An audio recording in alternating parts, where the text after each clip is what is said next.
Hi guys! Nandito kami ngayon sa Matini Hostel. So bago kami pumunta sa floating market, itutour ko muna kayo dito sa hostel. And before that, bago kayo itour, kukwento ko muna kung bakit kami nandito.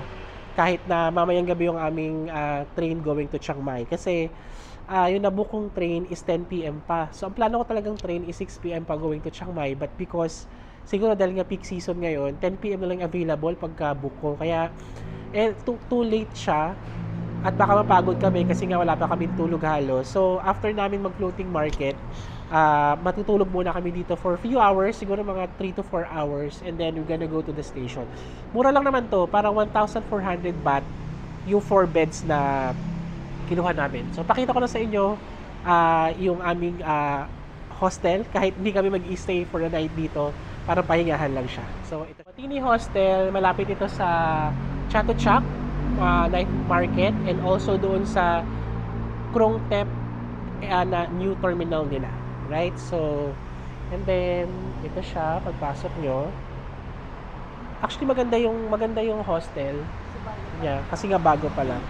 So, pag nag-check-in kayo, meron kayong key card na makukuha.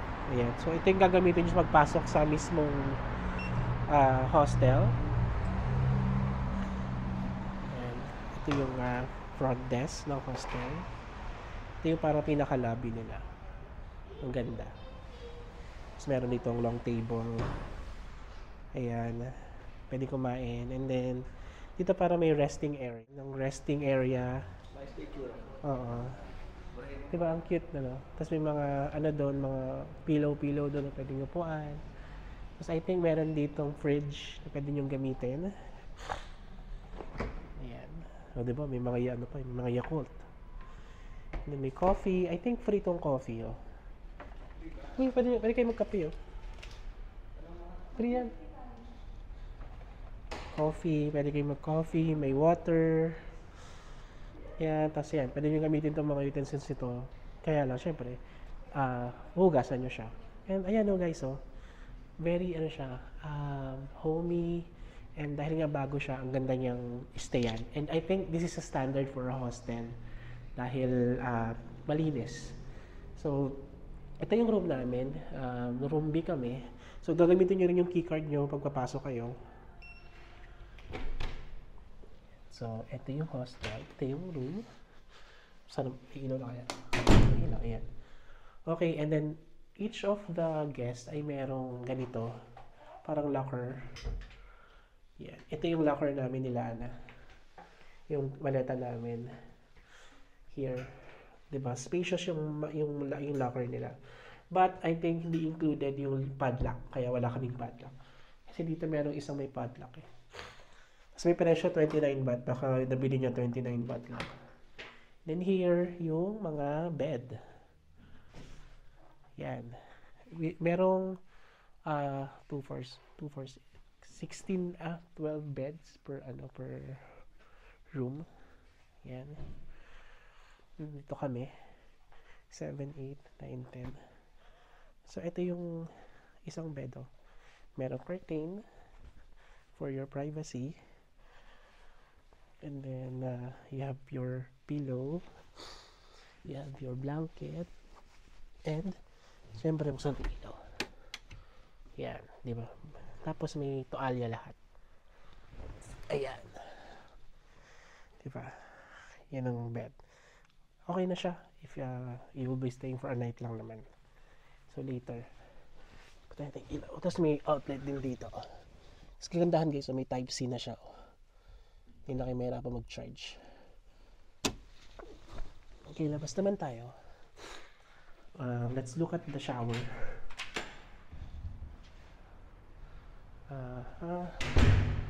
Shower for women. Itong shower for men, tingnan natin. Yun. Tatlo lang yung shower for men. Ewan ko lang for women.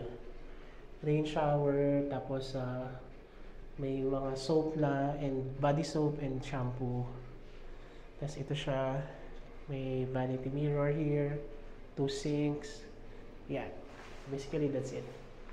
And then yung toilet naman, tingnan natin yung toilet. For men, syempre. Ito yung toilet. Yan, very simple lang, pero malinis siya at bago nga, kaya ang ganda. Tapos mga marble pa yung ano nila, masterpiece nila. And then this is the toilet. Yan, dalawang toilet uh, per room, per CR. Ewan ko lang kung pwede umakyat. Tignan natin yung taas anong meron. Parang cute dito. Ang ganda guys, oh. Sarap mag-picture dito. Parang mga room din, pero ang ganda lang mag-picture. Rooms din. Marami silang room dito, ah. Ayan, oh. Ito. Tapos meron dito mga toilet din. Nice. What's this?